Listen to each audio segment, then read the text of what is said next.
how you can have from one genome in the end 5 different types of adult ants, so 5 blueprints in one genome. It's fascinating.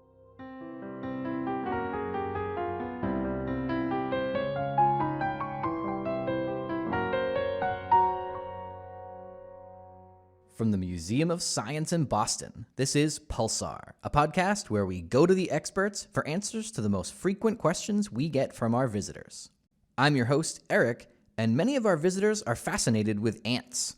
They can be found on nearly every bit of land on our planet. They outnumber humans on Earth at least 1,000,000 to 1, and observing their behavior for even a few minutes reveals the fascinating complexities of their society.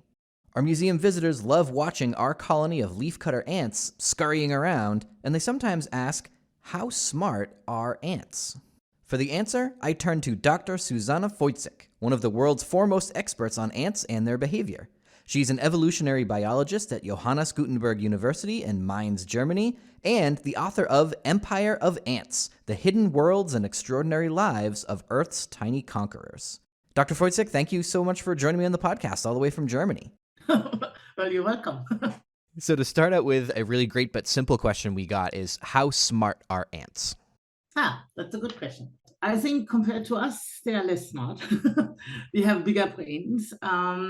Nevertheless, they managed to have very well organized societies. They managed to come to consensus agreements among many of the colonias, sometimes show kind of swarm intelligence where individual intelligence, let's say, add up. They can learn, they can remember, they can forget.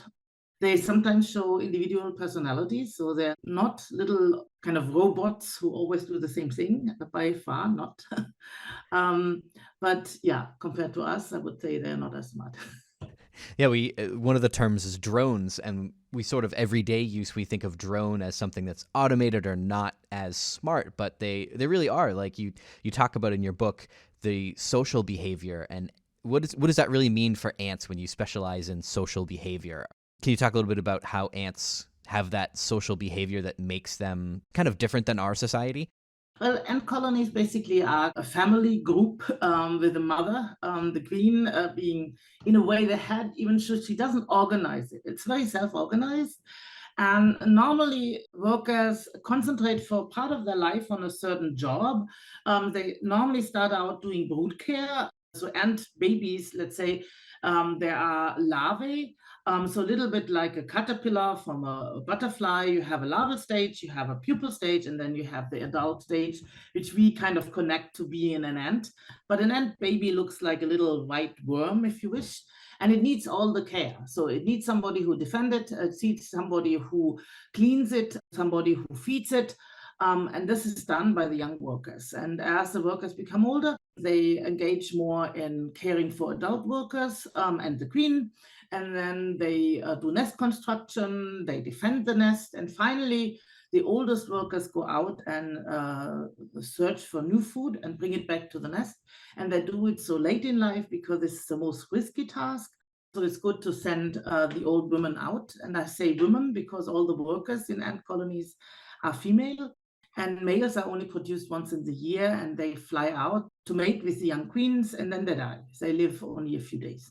So there's all these different jobs, all these different specialties, but nobody in charge. No one assigning jobs. It all just happens.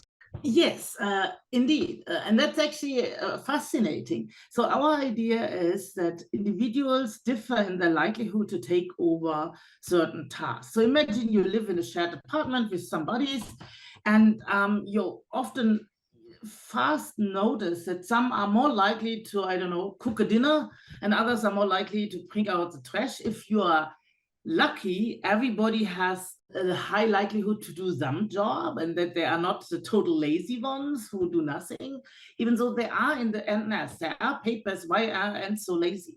So the ants we see are often the ants which run out and forage for food. And as I said, this is very risky. So they are normally very fast under their way and try to find the food. In the nest, we actually see some individuals which are young. So individuals differ in the likelihood to pick up a job. Our research actually could show that they differ in the likelihood to smell certain odors. And ants have a chemical society, so they communicate not in oral language we do, but they communicate with chemical signals. And we know that young workers overexpress certain odorant receptors. They are very sensible to certain odors and others to other odors. And when you don't perceive kind of a certain task, I mean, if somebody smells the garbage and is kind of annoyed by it, it's he or she is more likely to bring it outside than people who might not have such a sensible nose. And this seems to explain part of the variation we see. And if a task is not undertaken, so if nobody is there who cares for the larvae will call out, I mean, not acoustically, but chemically, is nobody there who cares for me here? And then even workers who have normally a very low likelihood to take over the task will then eventually do it, because everybody can do everything, except that it is apparently more efficient if you, at least for part of your life, you concentrate on doing one task, you learn to become better, you gain experience, and you don't have to kind of switch tasks, which often takes a while. We know that if you do one job, I know, cooking, and then we have to do the washing, it often takes a while to kind of readjust. Okay, now washing, so what do I have to do? I have to separate different colors, okay. And you get this thing, and that's why you have the specialization. But it's not like human societies where you have one job all your life, you get one training and normally do this, but it's more that you kind of switch jobs during your lifetime. So you mentioned that some of that communication, it's not necessarily yelling out the way we would hear it. So ants communicate completely differently. Can you talk about how they use that chemicals as signals to basically say anything? Maybe not anything. I think humans are unique in a way that we have this complexity of our language, which allows us to put down stories of what happened in a long past. And we can also give this information to the next generation by writing it down. But the ants communicate by two things. For one thing, they have chemicals on the cuticle, on the skin, if you wish. There are hydrocarbons, long-chain fatty acids in the end. And this is a complex mixture, up to 70 different substances they can have. Often it's only about 30 or so.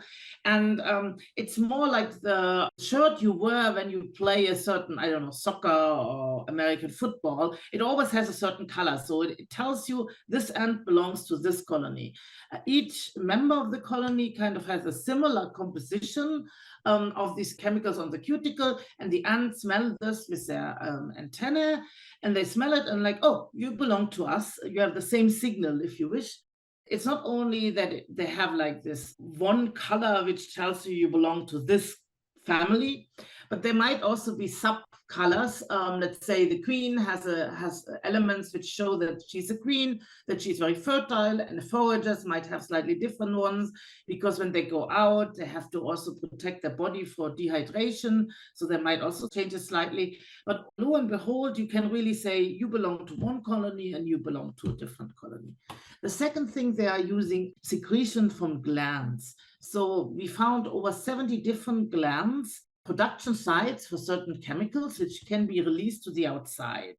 Glandular secretions are used to lay a trail. So you often see ants maybe outside walking all on the same path.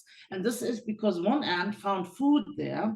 She went back and laid a chemical trail, and then the other ants followed that trail, found also more food, and on the way back kind of strengthened that trail. And many ants can communicate the location of food or a new nest site by using this.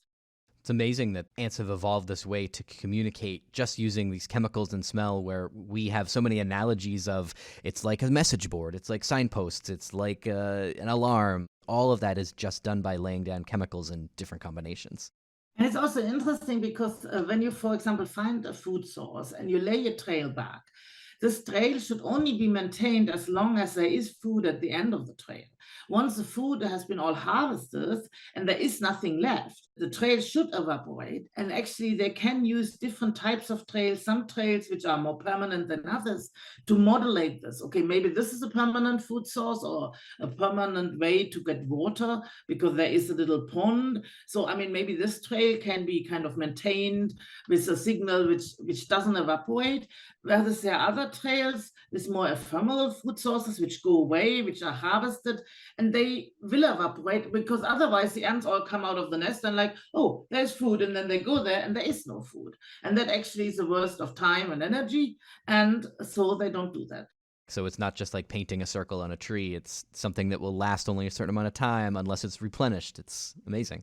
So in your book, you talk a lot about the field work that you've done, and there's so many great stories. I'll leave most of them to our listeners to go and read. But one of my favorites has to do with collecting ants and bringing them back to the lab. Can you talk about the challenges of doing that? Yeah, I mean, if we want to do more detailed observation of our ants, we like to have them in the lab because then we can observe them under microscopes, or we can extract DNA to look at kind of which genes are active. So I'm actually often working on ants which are rather tiny, where the entire colony fits in an acorn or in a hickory nut.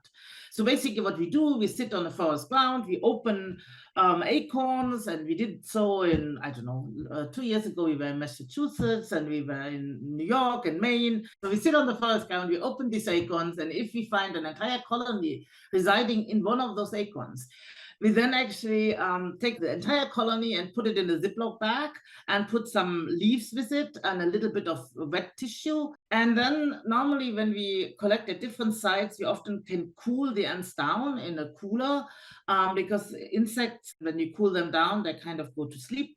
And that's the easiest way to transport them. Then, I mean, we put them in our luggage and transport them to Germany. Do you get weird questions about that? Funny experiences. Sometimes you use an apparatus which is called an aspirator. It's like a little vial with two hollow tubes coming out, and basically you suck on the one end and then the ant is kind of thrown into the little vial. There is a net so that you don't swallow the ant. You don't want that. So one time we actually collected ants, we sent them back to Germany, and then we were traveling somewhere else in the US. And I think in LA at the airport, they stopped us and found that device. And so we said, well, it's for ant hunting. The customers were not so convinced. Yeah, without the ants to prove it, it must be a little bit. I'm sure they thought that this is kind of a device where you can inhale some kind of drugs with it, you know. And then actually one of my colleagues luckily had one ant in alcohol in an Eppendorf vial, and he pulled that out and showed it to the customers, and they're like, okay, maybe this story does make sense after all. So we thought it didn't. Yeah, it's always fun. I really like field work. It's really great. So what kind of field work do you have coming up next? Is there anything exciting? Well, we will collect ants at the Hike Preserve that is next to Rensselaer in the upstate New York. We want to look at division of labor. So what we just said, workers concentrated on brood care and others on foraging. So we found a few genes which are especially active if an ant does brood care. We want to understand whether this gene is also regulating the activity of the odorant receptors. As I said, this being sensible to certain odors can regulate division of labor. And this is our new hypothesis based on data we got from last year. And now we want to kind of test it, knock this gene out, so make it inactive, which we can experimentally do, and then see whether indeed the odorant receptors are differently active in the antenna. To wrap up, why do you think it's important to study and understand ants? Why do you study ants? My answer would be because it's fascinating to see how you find the evolution of super complex societies, which are so different and nevertheless have a lot of traits which are so similar to human societies.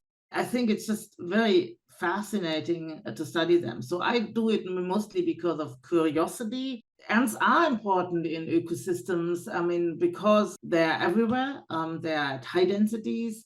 By building nests, they fertilize the soil. This is an important trait. But as I said, I just love them because they are so fascinating. All right. Well, thank you so much for joining me and talking all about ants. You're welcome. You can find Empire of Ants, The Hidden Worlds and Extraordinary Lives of Earth's Tiny Conquerors at your local bookshop. On your next visit to the Museum of Science Boston, head up to our garden walk and insect zoo to see our leafcutter ant colony. And while you're at home, check out the colony's live stream at mos.org. Until next time, keep asking questions.